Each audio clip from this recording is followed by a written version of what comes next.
now bring in Einar Tangen, who is a senior fellow at the Taihe Institute and the chairman of Asia Narratives, and he joins us live now from Beijing. Thank you so much for being with us on the program. First off, just give us some insight into the legacy that Jiang Zemin has now left behind.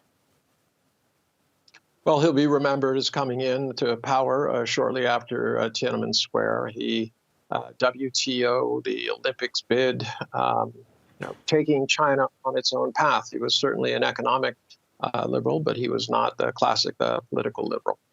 Right, and we can really see the effects of his leadership skills today, given that he led China through that period of high-speed growth as the country became one of the world's leading industrial powers.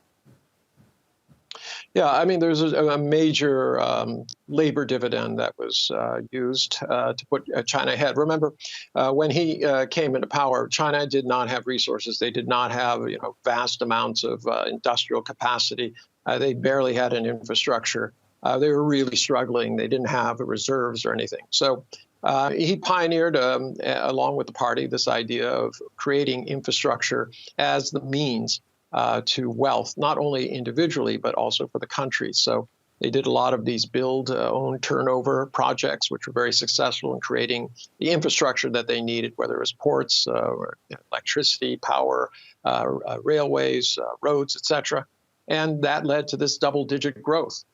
It's hard to maintain that, and we're seeing that today. But he will be seen as one of the fathers of China. If they had a Mount Rushmore, he would be on it.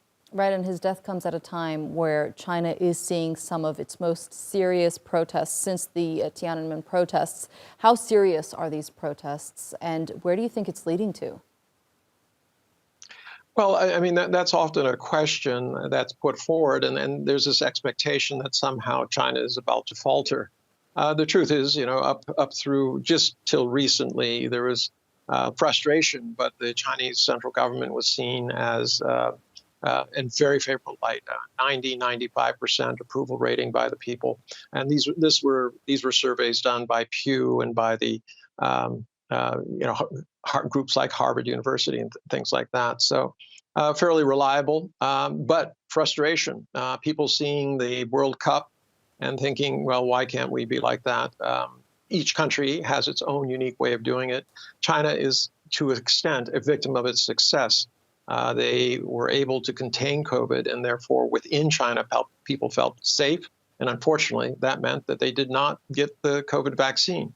But this is really a small blip. It's not going to change anything in China. They are making adjustments. They would have made them anyways. Remember, this spike is due to the fact that they were, in fact, loosening up. They were cutting down the number of days for quarantine, allowing people to quarantine in place, getting rid of this kind of massive lockdown. So this is just one small part. But, when you start looking at Jiang Zemin, it reminds you that, 40 years ago, China was really at the beginning, and it is continuing to be a juggernaut for economic success. Right, 100%. Einar Tangen, thank you so much for joining us here on the NewsHour and sharing that analysis with us.